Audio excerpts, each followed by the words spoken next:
The next section is obviously something that's very important to yourselves at the moment, which is about how do we assess that projects are actually delivering against their goals?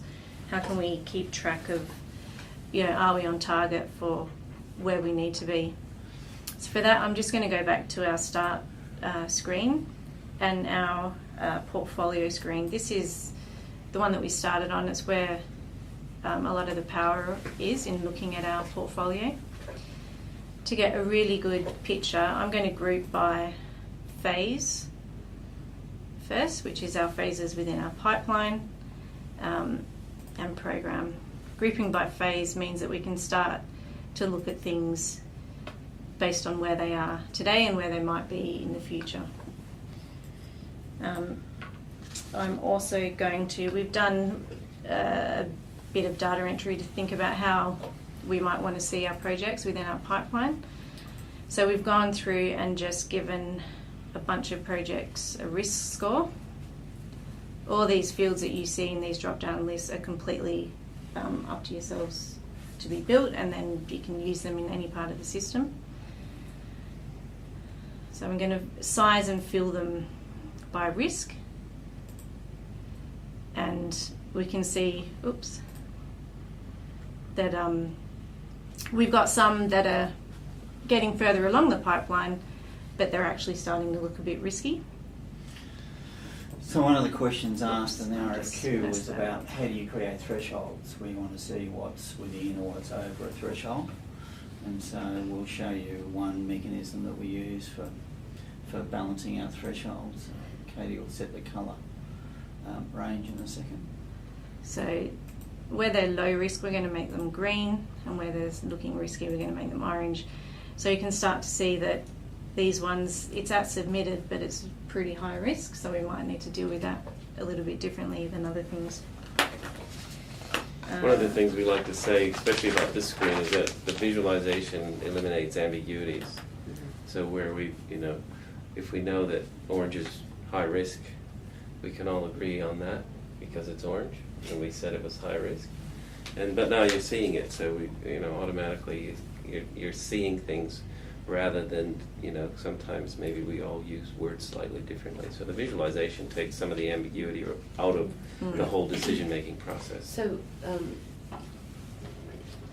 one of those ones that are getting risky, could you, if you need to, click on that and find out what the risk is, why it's getting risky? Why we find a risk or, You could if I put that in there, yep. Yeah, sorry. At the moment we've just given it a score, but you can interact with it through here and see what is this project. You can click on it. You can click on it and go straight through to it. Details. You can also see, so over here, this is our line that I was mentioning earlier, our 2.6 million target for external funding. We're on track, but we've got a gap. You can start looking at things, so where I grouped by phase over here, so of the projects that are sitting in internal approval, what's that going to deliver for me, or things that are in approved, where are they, how much are they giving towards the overall goal as a whole. Everything, as John said earlier, is interactive and will represent itself on the screen in its menu, wherever it is. This is completely configurable as well, so depending what I might have set up in there, you can set that up, but we'll show you the power of that when we come back to dashboards and reports as well. Another the second area we've developed, which is extremely powerful, is that if you've got a project that highlights itself as being risky or something, or it's spending more or less than you think, what you can do with the time line underneath is either animate that, start at a point and say, okay, where is it trending and what's going on, or is it suddenly developed that characteristic, or I can go back to an earlier stage where it seemed to be fine and open up the information at that stage, and that's exactly how that project was at that assessment. So you could track if a project was going along on budget and then suddenly there was a blowout of staff expenses, you could track, you could see that on here? You can see you'll see everything that changes in that project, you'll see how it's changing and to what extent. So you can see when it changed and what caused it Correct. to go, that variation Yep. to occur.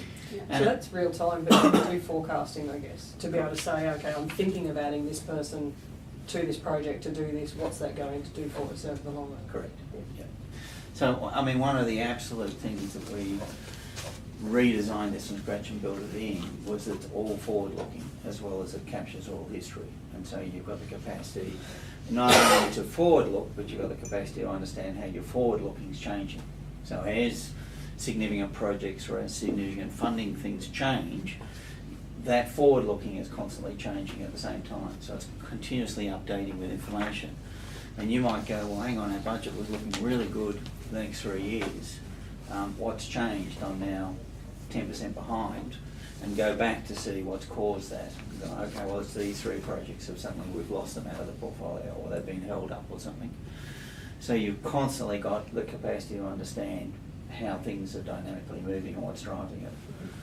And the whole idea of that is, if you're looking forward, is to try and capture things as early as possible so you can do something about them before you get to that point. If that makes sense. Yeah. Okay.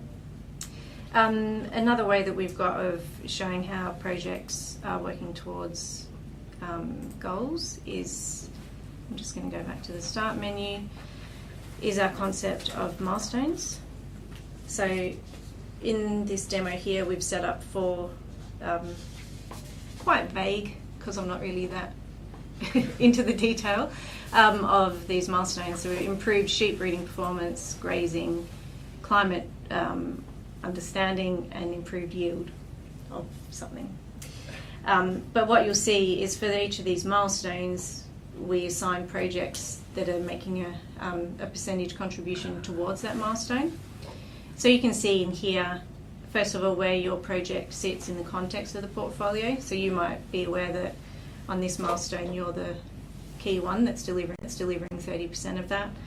Whereas on our yield one down here, we've got a lot of projects which are contributing a small amount to that overall milestone.